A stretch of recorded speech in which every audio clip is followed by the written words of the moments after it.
We are living the authentic life, and today I'm branching out again.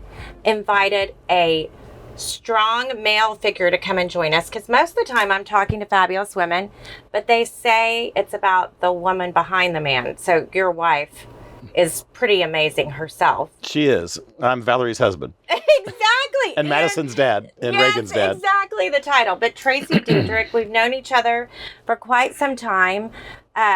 We really connected over Vail Beaver Creek, which is where you met Valerie on a ski lift. Rob and I had our first date in Vail. So we've connected about that and then spent some time there together. We're in Aspen together this summer and got to sit next to each other at a dinner from Memorial Hermann. Which was fabulous. Incredible. At St. Ambrose. The work they're doing to change our community. I think what they're doing with kids in that high school and giving them an opportunity to step right out of high school into the medical field is truly groundbreaking. Which is needed both ways. There's people that need jobs, obviously, and then they need workers, so it makes sense. Who are dependable, yes. Great partnership. And that is so much of your story and why you're a successful man, and thankfully we've done some business together and we've seen each other at charity events. But your story's a little different than most people that give back, because you have been in a place that you received from That's right. growing up, and then to be in a place that you can give back, it translates in your passion. And I wanted you to come on today and share about your story, because I think that we all need to see that we live in a country where there is hope. Amen. If someone believes in you, and it could be a person, it can change your life. That's right. So tell us a little bit about your story. Well, I did have someone that changed my life. Well, there's been a few, but as you know, I grew up in Houston, first generation, native Houstonian, which is rare nowadays. Yes. And I always tell people this because when you're born into this world, you don't get to vote. Like, you don't get to vote. I want to come out and be rich and handsome and on the right side of the tracks and not the wrong side of the tracks. I mean, you're just born into whatever, and sometimes that's what it is, sometimes it's not. In my case, it was not. I was born into kind of chaos, and my mother was raising 3 kids by herself as a single mother, and my father left when I was really young, so I never really knew my father, and that was the start of life, and I don't think I would have voted for that, but it all turned out great in the end. But I do think this, I didn't understand it then, but I think that if you're born into America and if you speak English, like, you really hit the lotto. So it's hard to find something to complain about. And we all find things to complain about, but it's hard to find something to complain about, to me, when you're born in America, and especially born into this great city of Houston, Texas, with so much opportunity. I mean... So Gracie Kavanaugh said, it's not a Who's Your Daddy town. That's right. And I like Gracie and Bob. Love that. I play pickleball with her husband. You do? I do. Does he wear his kilts to play pickleball? No, he doesn't. Okay, but he's thank good. God. He's a tennis player. He's really good. We make a pretty good team. I bet. And you two could be kind of competitive on the right situations. Well, what we have in our favor is people go, I can't believe the old guys can move that fast. And which I'm like part of that now, but even though he's older than me, which is very rare that somebody is older than me. I love it. So, and you, okay, let's go back. You said that a few people changed your life. So tell us about some of those people who changed your life. Well, after being born into chaos, my mother was doing the best that she could, and I grew up in Southwest Houston in A-Leaf. Sometimes people that know us think I'm from River Oaks or something like that, and I didn't even know where River Oaks was, is the truth of the matter. And we lived in a 1-bedroom, 1-bath apartment, and that was life. My mother was working 3 jobs. And it was tough, really, really tough. She went through some really hard times. So when I was 9 years old, which has been a minute, I would go up to my mother's office in the summer because I was, a little chubby mama's boy. And one of the guys in her office said one day, I think it would be good for your son, Tracy. I'm the oldest male, because I have a brother and a sister, to have a mentor and have a male influence, a positive male influence in his life. And there's this program called Big Brothers. And my mother, fortunately, for me and for all of us really was open to that, because I don't know that everybody would be open to that, like, hey, I'm going to let some stranger come into my kid's life. But she was open to it. And so very much like the program still works today here, a bunch of years later, she got in contact with them. This is actually so far back. It was before it was Big Brothers, Big Sisters. There was a Big Brothers, and then later there was a Big Sisters, and then they got together. So this is a long time ago. And we're having our 75th anniversary. Actually, the gala is coming up on October the 4th here in a couple of weeks, which is fabulous, and we'll be there.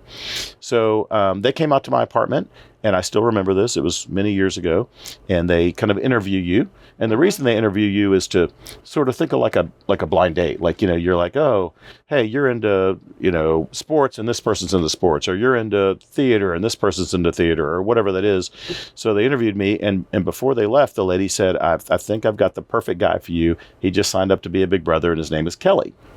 And his name is actually Dale Kelly. Kelly was his last name. And I'll tell you a kind of a cool story about that, but his friends called him Kelly. And so not long after that, they come out and you get together and meet for the first time. And Kelly came out and met me and my mother and my brother and sister. And I had a big brother. So I was just a very fortunate recipient of a program that I'm still involved in today, both as a donor, as a mentor myself, I'm on the board, all of those things. And it was just fabulous. He poured his life into me, and I can honestly say I wouldn't be sitting here today. I just wouldn't be here if it wouldn't have been for Kelly. Cheers. Yeah, that much of an impact. It is. I mean, life-changing, not only life-changing for me, but generationally life-changing. I mean, this is gonna make my kids' lives better. My friends' lives better. I mean, it made my life better. Incredible.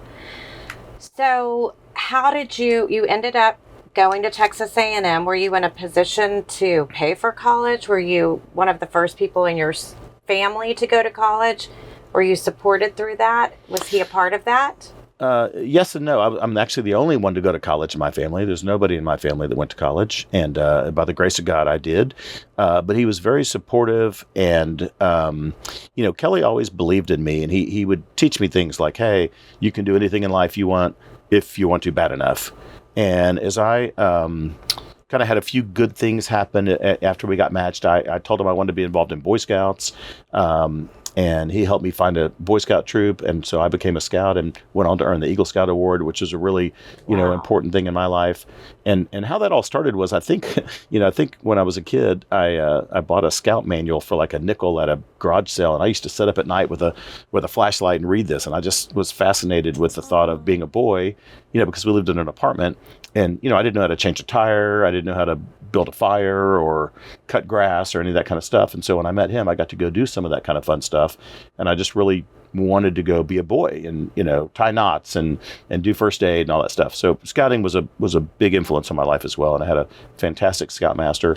So as I graduated from high school and, was looking at things like college, Kelly did go to college. He grew up here in Houston and went to U of H.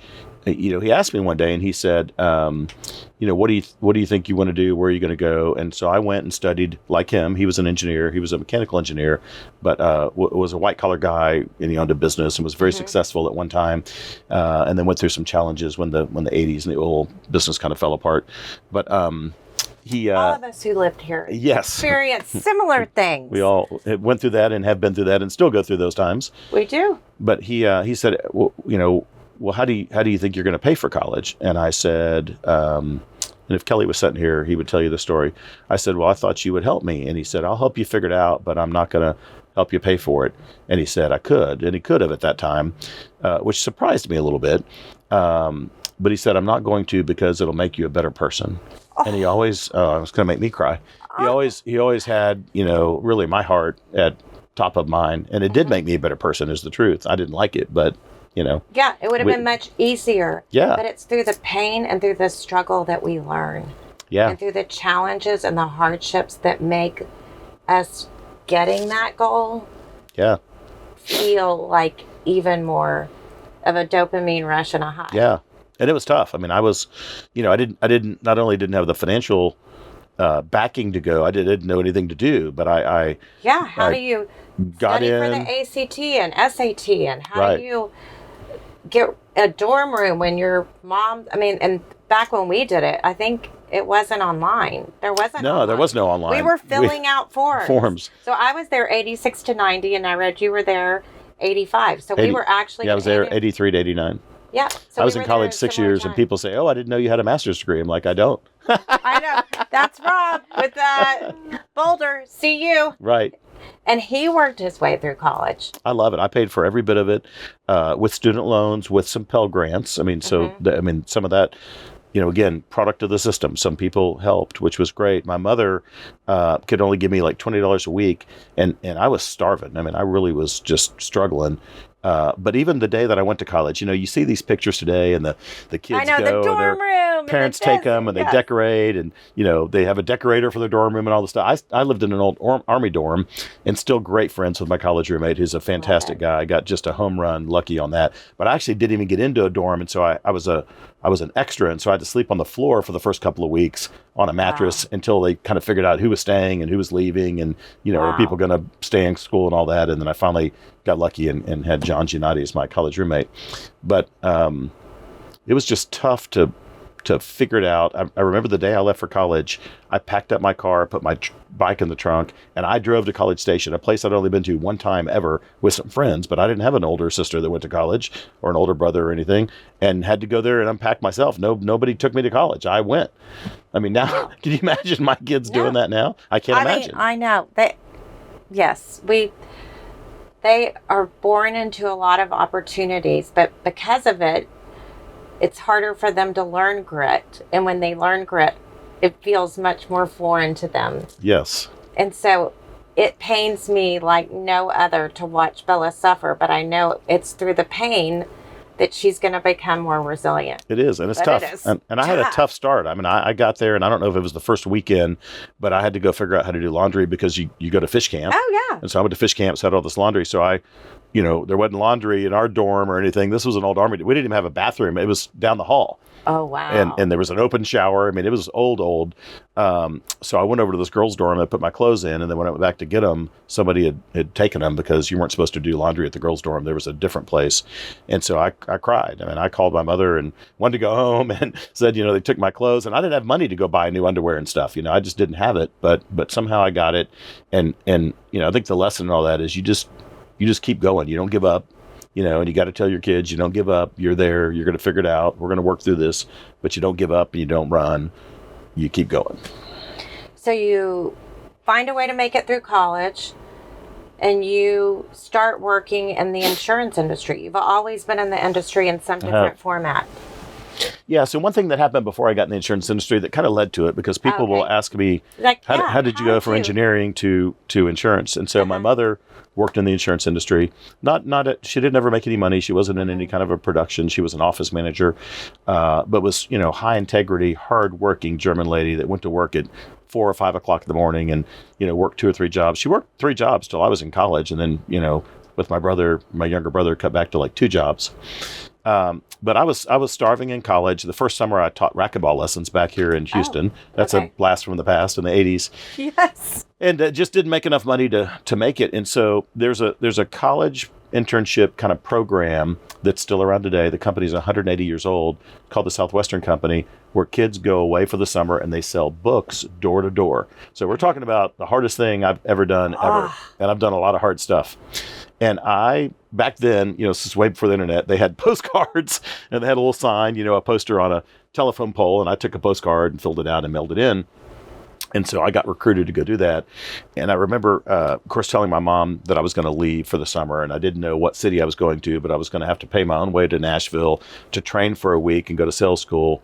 And then, it's straight commission. And I'd never sold anything. I mean, I was an Eagle Scout. Maybe we had a car wash and I sold some car wash tickets, maybe, but like nothing.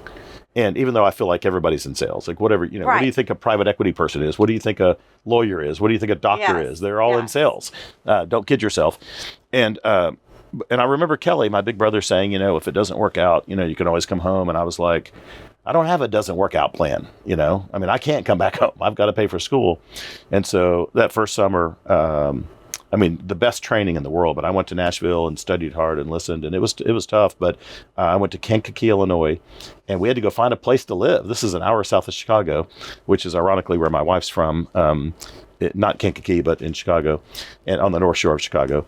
And we found a place to live with a family. Their son was selling books in California, and he went to a Nazarene college, and they let us, these 3 guys, live upstairs, and we paid some little small amount of money. We were never there. We were working all the time, 85 hours a week. 6 days a week, but 7 days doing stuff. And that first summer, this is in 1985, I earned $13,500 in like less than 12 weeks and thought I hit the mother lode jackpot. You're like, I'm dropping out of school. I'm going to be a salesman. It was more money than my mother made that summer. Yes, exactly. And so but I came back almost like a different person, my sister says, because I just love people. I really do. I like people. I don't mind working hard. And that's really what it was. I mean, it was hard work, and you like people, and some of the people buy the books because, they're fantastic books hard. And they've been around 180 years. And some buy them because, they like you and they're like, you're working hard. This kid is hustling, and I love that he's working hard where other kids are just out playing. You're like really putting the work in. 85 hours a week. And we've actually bought some of these same books for our kids, the younger kids' books, because during COVID, one of the guys that I sold books with that I've known forever, his sons or his kids are selling books, and some of them met their spouses on the book field. One of his kids did. And actually the girl that his son, one of his sons married, is from a super affluent family here in Houston. I mean, her dad's a multi-millionaire. So, but these kids, it's just great experience. And I hope our daughter or daughters will go do it someday. But his son was selling books, and during COVID, when they were all stopped and they couldn't go anywhere, they were doing Zoom calls, which is what we do. That's our, every day. And so we did a Zoom call with him. We were down in Cinnamon Shore in Port Aransas, and we bought the books. And they're actually like our daughters, they're Madison's like favorite books. Wow. My Fun with Words. Isn't that crazy? Love that. And then there is so much of an escape with a book. I feel like when life is hard for me, I love to just get into a book so my mind can't focus on the challenge. I can let it go and reset and kind of bring myself. And our business is luxury. And I read and found out that Coco Chanel was not well traveled. She read about places around the world, and that's how she designed so many of her collections, was from her inspiration from reading. Well, I love to read, and I'm fascinated with a great book, and have several. And I don't think I liked to read when I was younger, but I really do love it. And I love reading things that are meaningful, but I also love to just read a little beach read that you could just buzz through. So, were you a person of faith when you were growing up? Because I know that's really important to you now. It is. I was. I don't know that I did a very good job of, being on track or exhibiting any of it. But I actually jokingly say that before I met Valerie, I think if I would have been pulled over and charged with being a Christian, there wouldn't have been enough evidence to convict me. That's just the truth. That is a great way to say it. Really the truth. Wow. But I was. You believed. Yeah, I believed and was saved back when I was a young kid, like 8 or 9 years old. Because I lived with my aunt and uncle for a couple of years, went through some really tough times, and had times of great faith and on track, and some times of little faith and wasn't on track, and kind of ups and downs through life, like a lot of people. And honestly, if you sit and read the Bible, the whole Bible's full of people like that. A bunch of misfits that all screwed up, and here we are. That's why God can use any of us. Amen. Thank God for that. Because the only one who is perfect is Him, and I'm Catholic. Otherwise, we don't need Him. I'm Catholic, so my church is certainly imperfect, and the people within the church are imperfect, but my relationship is with God. And so I've really worked hard not to judge people by what they say, but more about what they do and what their beliefs are and how they really live it out. And I loved that. We had never really talked about it before, and I'm getting more open about talking about my faith. It's something I felt like I couldn't share about in my business because I didn't want to offend people. But I've learned so much about other faiths, about people really committed to believing in something other than themselves and just the happiness they buy. Me too. And we have great friends that are Jewish, Muslim, great friends that are everything. That are Buddhists, and I love hearing about the commonalities in it. And That's another thing that I would love for you to share about, because it's hard to talk to people, and if you're not sure what place they're coming from, you don't want to offend someone, and you want to stay in your lane. But at the same time, when you feel such joy from something, you want to share it with other people. And I feel like you're doing a good balance of that. Well, I'm trying. I mean, I don't think any of us ever feel like we really are. We kind of beat ourselves up, but I've definitely come a long way from kind of, I think, where I started. And a person, ironically, that had such a huge impact on my faith was my wife. So I met Valerie, as you know, on a ski lift in Colorado, which was totally God's work. I mean, you quote heavenly. I didn't even mean to say that, but I think of that in Colorado. I don't know. I feel more connected with God when I'm in nature. Yeah, you're looking up at this beautiful, the mountains and the sky, and this was during the the ski season. And I mean, you just think about what the odds are that two people could meet at not only the same ski town ski lift, but on the same lift like this at the same moment. I mean, if I had stopped and buckled my boot, God winks. It was God winks, or it was God's sense of humor. Same thing. Yeah, I mean, we would have missed each other. Humor, because marriage is funny. And we almost missed each other, even sitting on the same lift, because I was with a guy named Brad Ball, who was my mentor when I got out of college, who's a great, dear friend of mine and still is, and really was my mentor when I graduated from college and went to work in the insurance business. He's now remarried, has 3 kids. He lives in Atlanta. He's CEO of a wealth management company.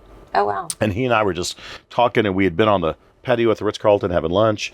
We didn't see Valerie, never saw her. So people meet my wife now, and they're like, "Oh, you were checking her out." And I was like, "Well, I would have been, but I never saw her." I didn't notice her. And of course, you're also covered up. Look like that. I know. And the ski hair. It's when you're having lunch outside at the Ritz, you're not always looking your best. Yeah, this is lunchtime afternoon, and so we go put on these racing skis, and we're riding up the lift talking and mile a minute, and Valerie just happened to be saying goodbye to her dad. Her dad had been there for a week. He's a really good skier. Her friends were coming out from Denver. They were running late, and had they not been running late, we would have never met. So again, it was all God's kind of, we lived 5 miles from each other in Houston and had never met each other. We're 10 years apart, and she's sitting there on the lift, and I don't even know she's on the lift. So I don't even know she's there. I don't even know that there is a third person on the lift. There was 3 of us on a quad. You know that lift, the Bachelor Gulch lift. Yes. Here I was, a bachelor.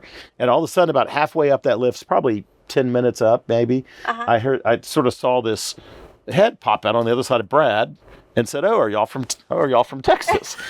And so Brad's kind of in the middle going, "Yeah, Tracy lives in Texas, but he and I used to work together in Dallas.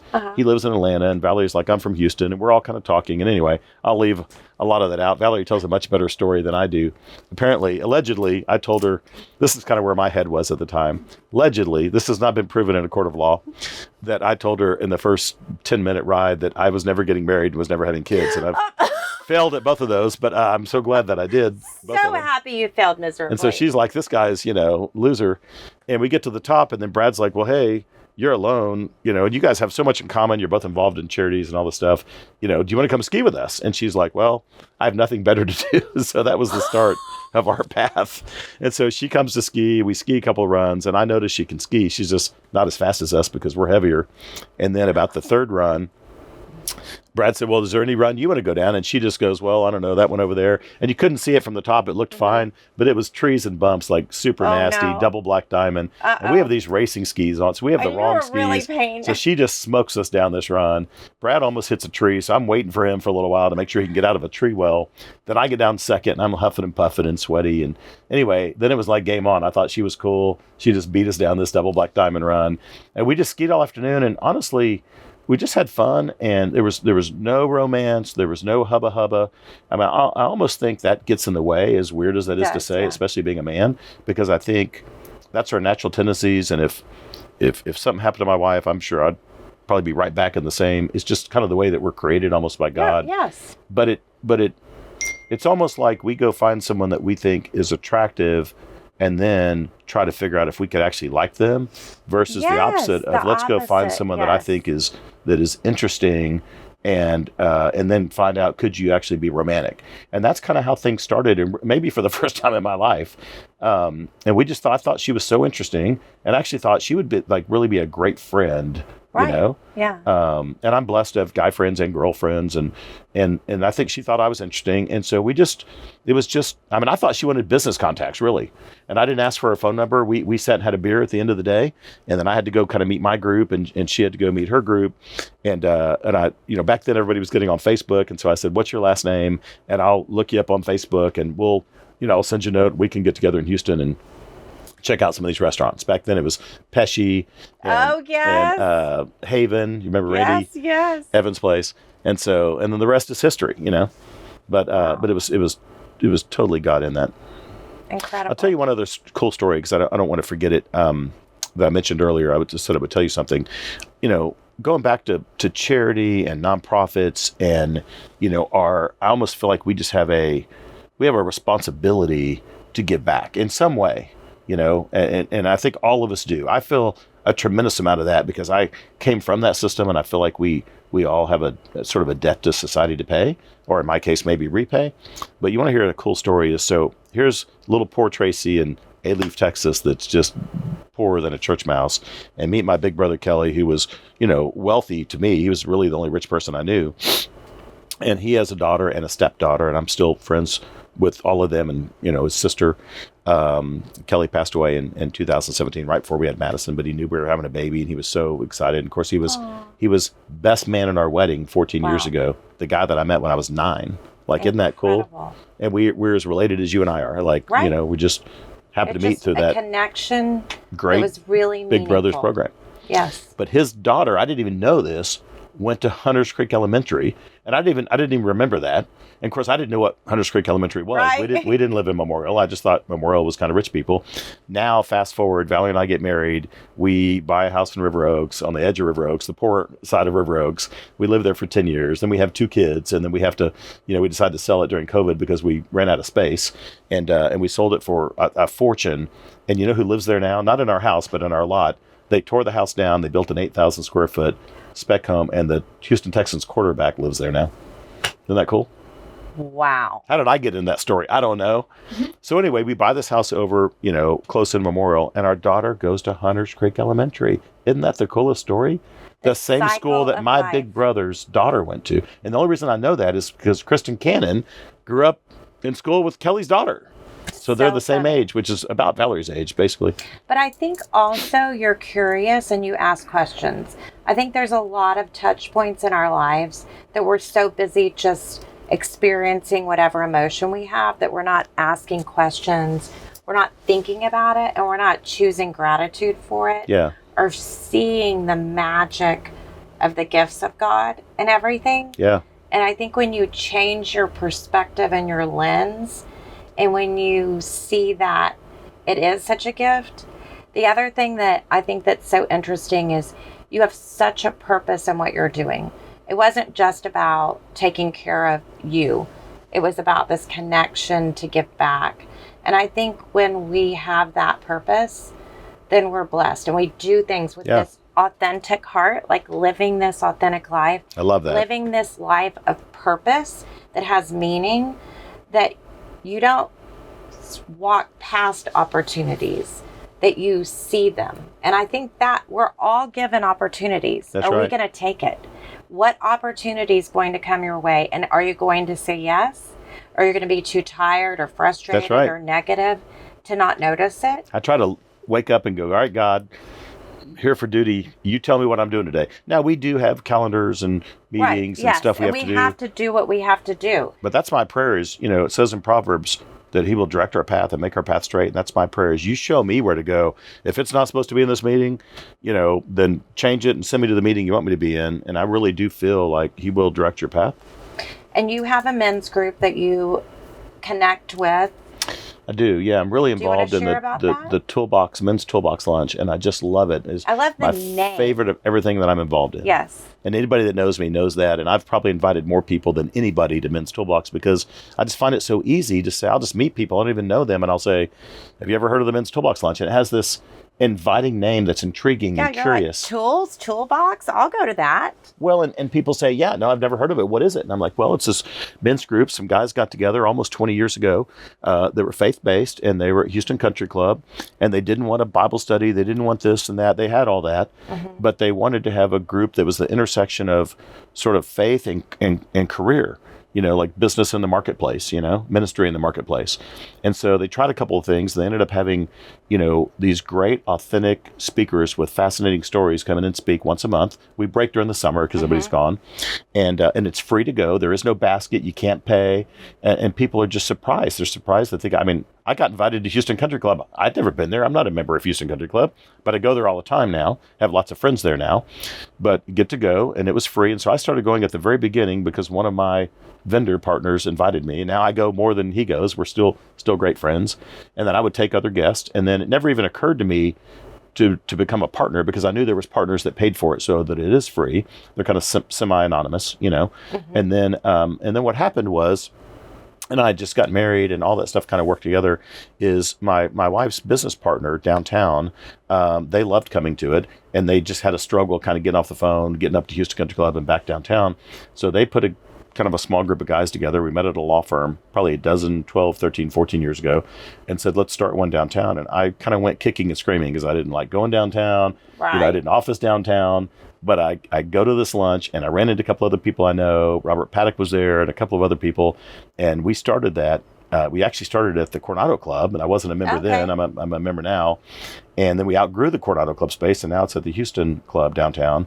And it just has been fabulous. And now it's grown from that. So from 1 to 2, just organically through word of mouth, with no one running this. This is just all a bunch of guys working, just kind of spreading the word.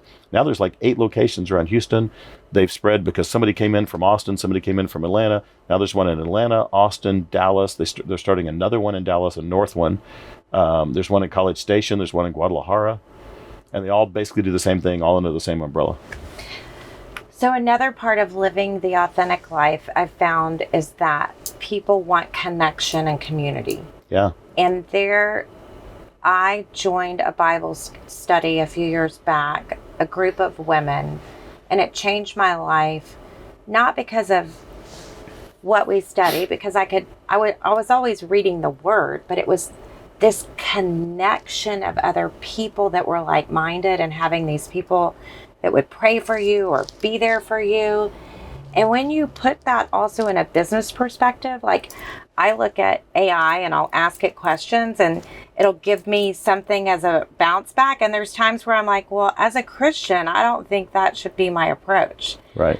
And so it's interesting, like if you're really trying to live that with that path, if you choose other people to be around you and support you, it makes a difference, because in my church, when we go, we're not talking to everyone. That's right. Where a lot of other churches, you are and have that community. We need connection. We're built for connection. God created us for human connection. There's no question. Yes. Adam and Eve. It wasn't just Adam. It wasn't just Eve. Exactly. And so blue zones were something that I read about, were people who live to be centenarians, 100-year-olds. They have this sense of community, and they also have faith, whatever the faith basis is. Right. But that's also part of this connection.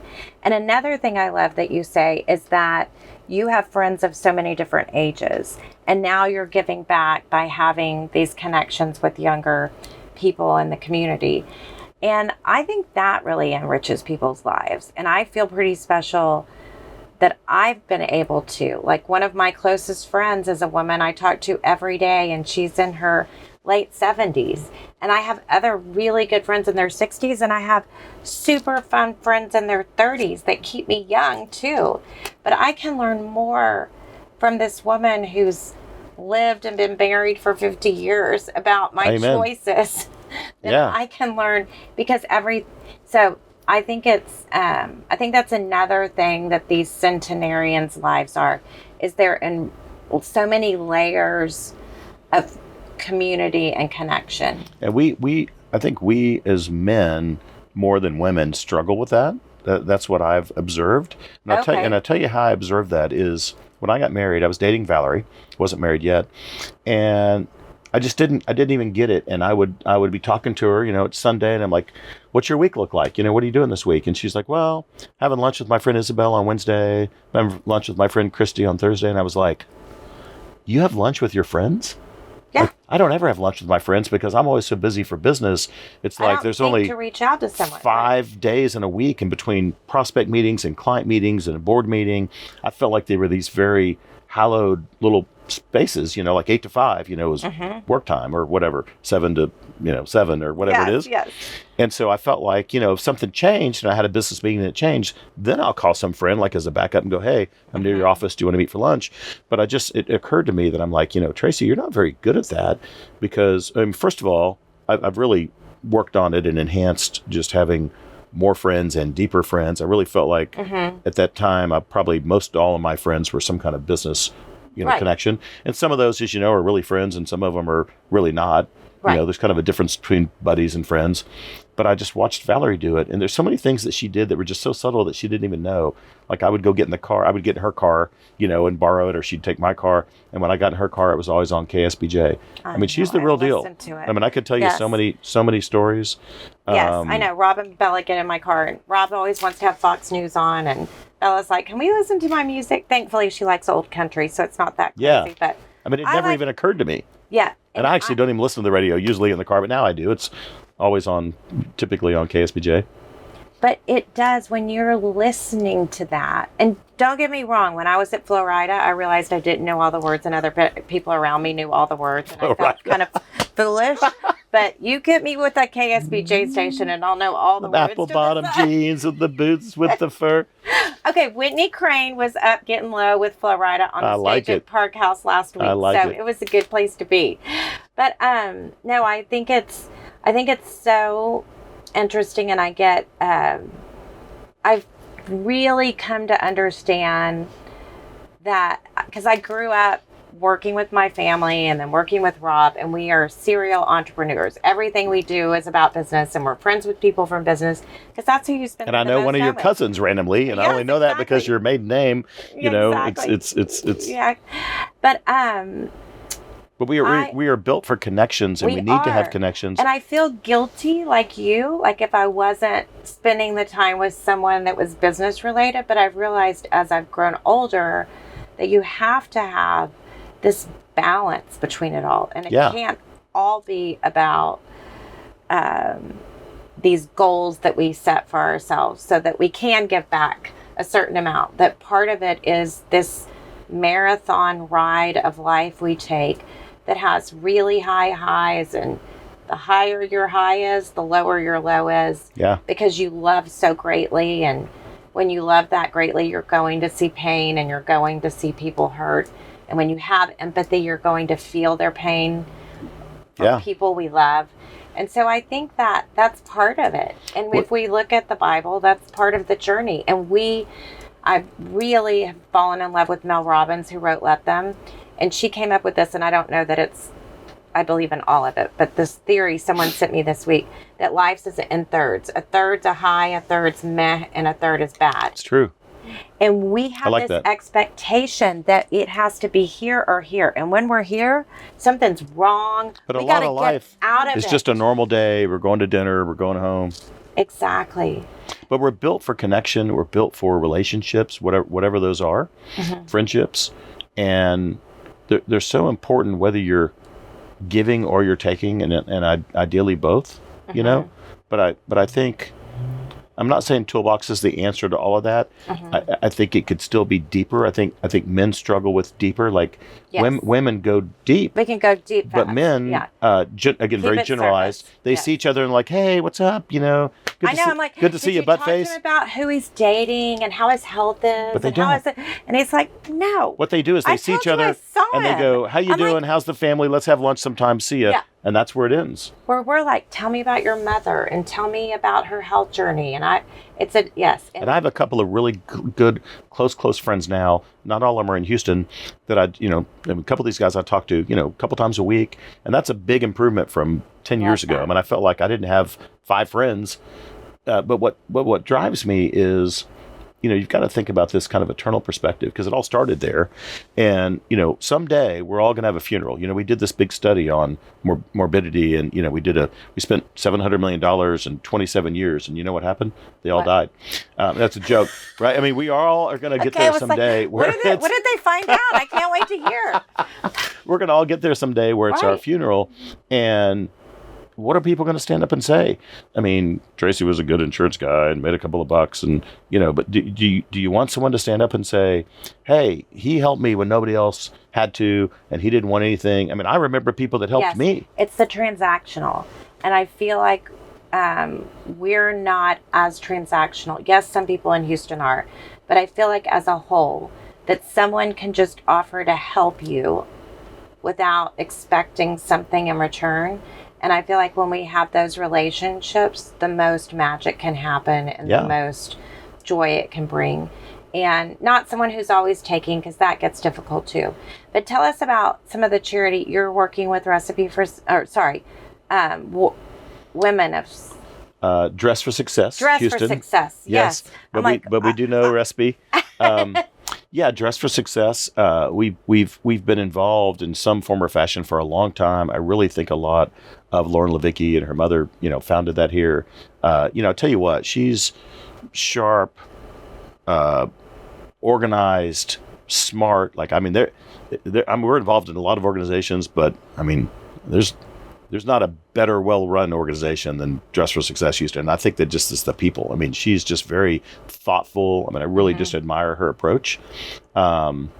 And what they do, so some of our viewers don't know, is people donate clothing. That's right. And then they're able to give the clothing to, is it just women or women and men? Typically women. Yes. I think to go they do for a little interviews. Both. That's right. They teach them too, though, just not the clothing, but they also have, trainings in classroom, and they'll organize events. And then we started a partnership with the Houston Symphony and several partners, and Dress for Success was one of those key partners. Oh, great. Where like they would all meet at their building on East Side, kind of near Kirby and 59, and they would have Ubers or taxis to take the women down to the symphony. We'd get free symphony tickets, and it's just, I mean, it's the whole big cycle of life, and I just feel like that's so important. So we're going to be co-chairs for their gala coming up here August the 18th, and we're so happy to support and we're going to salute the arts with our partnerships with the symphony and other organizations in the arts. Just so important to what we do. And I'm also a big fan of the arts in Houston. It's a big part of our lives. Yes, you've been very involved with the symphony. I'll tell you a quick story. I don't know how much time we have on the cycle of life. 10. Oh, good, because there's one more story I want to hear after this too. Okay, but I think the cycle of life, it's just so important. We were, this was 1 year ago. We just come back from Colorado. We were at our house. It's hot as heck outside. It's August. And we were being honored as part of the Big Brothers Big Sisters Gala. And I don't think there's anything about us that should be honored. We're just involved and grateful to be involved, and with complete humility, I mean that. But we hosted the kind of the kickoff party at our house. And again, we're kind of at that same time. Yeah, you were there.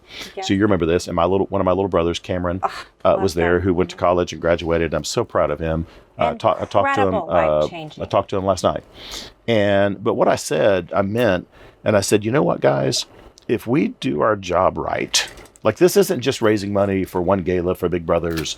We need you to give now. Thanks. Never see you again. That's not my approach at all.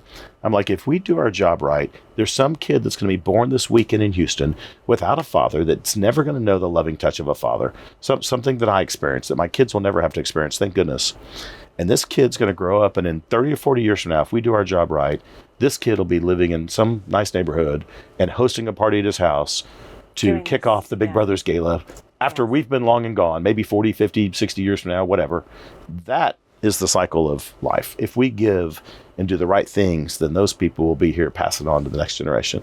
And so that's how I feel about it. But you said you had a story, so I'll go back to you. Yes, I wanted you to share the story of the man that shared with you at Toolbox about the flood and that changed his life. Oh, man.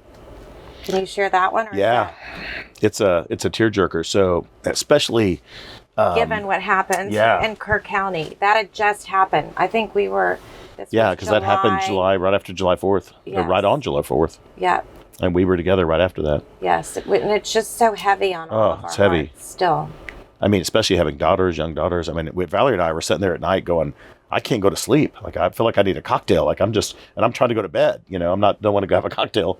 So this is a couple of years ago, maybe 3 years ago, 4 years ago. Reagan was probably 2, so she's 5, probably 3 years ago.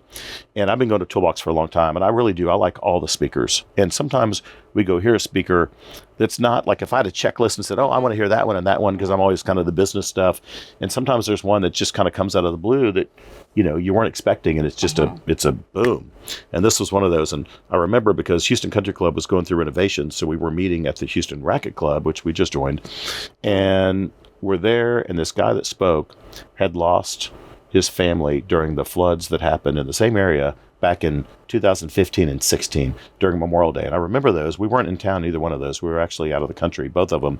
Back then, we didn't have kids, and Valerie and I were one of them, we were in Italy, probably both of them. But I remember, we were just detached from it. We heard there was floods. We heard that some people died. It was terrible, but it got a lot more attention. A lot more people died, of course, this last summer of 25. Well, anyway, this guy spoke and told the story, and it just, as I'm listening to it, a couple of things happened. One, it could have been me or you, like, hey, our friends, we see each other, and you're like, hey, we're going to our river house. Do y'all want to come? Yeah, we don't have plans. Let's go. And they're at the river house. It's up on stilts overlooking the Guadalupe River, or that whole area. And he goes, it was the most beautiful weekend. I mean, I could smell the barbecue cooking. It's like we're grilling, we're doing the brisket on the grill, and everything's perfect. We're floating down the river. And he goes, then it was like Sunday night, and it's raining in the afternoon, kind of late afternoon, evening, and they all go in and go to bed, and they're like, you think everything's okay? I think everything's fine. The next day's a holiday. Anyway, and they all go to bed. They all had a bunch of little kids, 2 families. And then they wake up at some time. I don't remember the exact part of the story, middle of the night, maybe midnight, 1 o'clock or whatever. And they look out and they're like, man, this is bad. The river's really risen. I think we ought to get out of here. What do you think? And they're like, yeah, let's get all the kids and get out of here. So they go grab everybody. And then the 10 minutes it takes to go get everybody in their pajamas, like, hey, let's grab our stuff. Let's get out of here. They can't get out of the house to the truck because the river's risen that much more. So bad stuff. So they sat there in this house on the stilts. And then, it's just hard to imagine. It's much easier to imagine now after what just happened. But so all this debris is coming down the river. So this big tree's coming down the river, hits the house on the stilts, knocks the house off the stilts. Now the house is floating down the river. And you got to remember, it used to be like, here's the bridge, here's the river. Well, now the river's up here. So the house is floating down the river with this, bridge coming up, hits the bridge and splatters apart. So it's like Swiss Family Robinson. Now he's on these splattered part of what's left of his house with his family, his dog, his wife, his kids, and, screaming, yelling, hanging on, broken glass, wires, who knows what.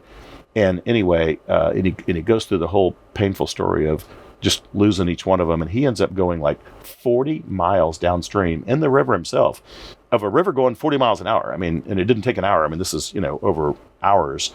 And finally somehow ends up clawing his way up. Of course, again, the river's way up here, and gets up sometime early in the morning, 5, 6 o'clock in the morning. He's got broken pelvis. He's got scrapes and lacerations and broken ribs. Bad shape. And finds these people like at their house, and they hear him, crying for help. And they were like, there's no way you climbed up that, this would be like World War II, climbing up those cliffs. But anyway, they you can find all this because it's a big story, and they had helicopters looking for the kids. I think they found some of the kids and his wife. I don't remember about the dog. They'd lost his dog too, but I think there's like one of the kids they never did find. And that just breaks my heart. And I'm sitting here at this lunch listening to this story, and I have my own 2 girls, and I'm sitting here thinking, how it is when you're busy, you're working, you got little kids, and you're kind of like, oh, the baby's crying, you need to go change the diaper. You're like, hey, honey, it's your turn. No, hey, honey, it's your turn. We've been through all that, right? And I went home from that a different person, and I thought, I can't wait to go change my baby's diaper, man. When she screams and cries and she needs a new diaper, I'm like, let me come, honey, change your diaper. Because you think this guy, if they came to him and said, we'll bring your daughter back just to let you change your diaper, but you got to saw your arm off with a chainsaw, like no anesthesia. He'd be like, bring it over here, brother, and let me just do it. And so I just felt like it changed my perspective about being grateful for what we do have, and that we have the chance to go change our kids' diapers. And he didn't stop at being in the valley. He did. He got remarried. He lives in Austin. He's a guy like any of us. He works, and I'm so glad he shared his story. And he's remarried now and has a new little girl. But the pain the trauma for that would just never go away. I mean, I just don't know how it could. We all have pain and trauma, but whew. And my heart breaks for all the families affected. I mean, the ones who lost kids, the ones whose kids were there and they didn't lose them. I mean, we know some people. We didn't have super, super close friends, but one of my wife's friends, I mean, they lost their daughter, and I was talking to a coach at Madison's soccer game, and their daughter was at the camp, and just all that not knowing.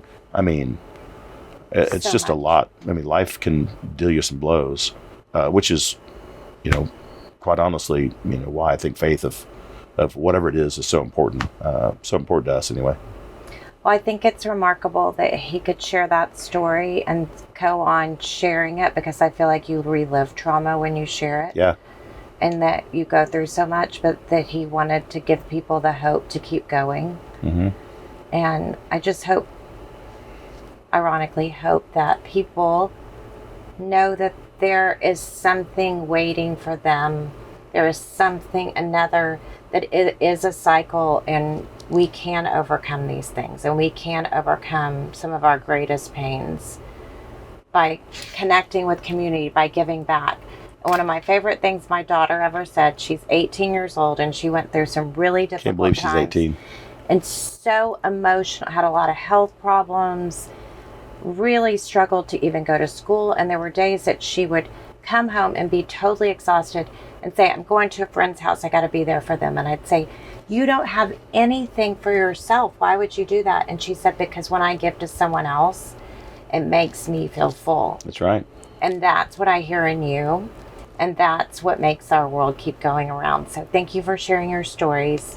Thank you for being here and being so authentic and vulnerable with us today. I think it's incredible that you can articulate this, because I think a lot of men struggle with really nailing it and how they overcame it. And a lot of people that go through pain as a young person without love turn to drugs and alcohol and other things. And I think it's amazing that Big Brother, Big Sister can help these kids have another option. Yeah, by the grace of God. Of a way out. Because we want to numb the pain, and that's something that, well, I guess it's time to close. Sorry, that was fine. Just telling me I've got a work call. No, it's good.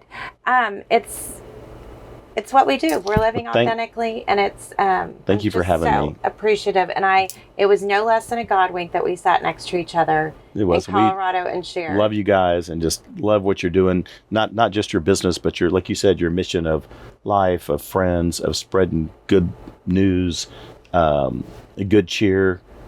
We need that. We need light in this dark world, and I think, every day the crazy stuff that happens just makes me feel that way that much more. So we all want to be part of that light. Yes, it's been a dark few weeks to go through so many different things, and but it's great to sit next to somebody that you just feel. We both left that dinner that night, even though we had all the other people around us, just feeling like both filled up, because we sat there and just chatted and had a great time and love what each other are doing, and just our friendship and how it's developed over the years. And it's funny, you go back, I'm like, sometimes I don't even remember how we initially met or who introduced us, but through a bunch of charity stuff, I'm sure is how it all started. And you were hosting Jennifer Allison, and she's someone I want to have as a podcast guest. She's neat. An amazing really neat woman. And a hoot. I love her. She's from Oklahoma. My family's from Oklahoma. My mother grew up in Oklahoma. She is a hoot. Well, we are both Cavalier moms, so we have that in common too. But anyway, so I thought we're hosting an event next week for Memorial Hermann to raise funds for their programming for nurses. Mm-hmm. And I love that they bring people together in a beautiful place to talk about really meaningful things, because I think that's the way we can change the world. And Memorial Hermann does it better than anybody. Amalia and her crew, it's first class and just perfection. I admire her, because she's got it all. Yes. Yeah, totally wired perfectly. Yes. Well, thanks so much. Okay, guys. Until next week, keeping it real, keep living the authentic life. Thank you.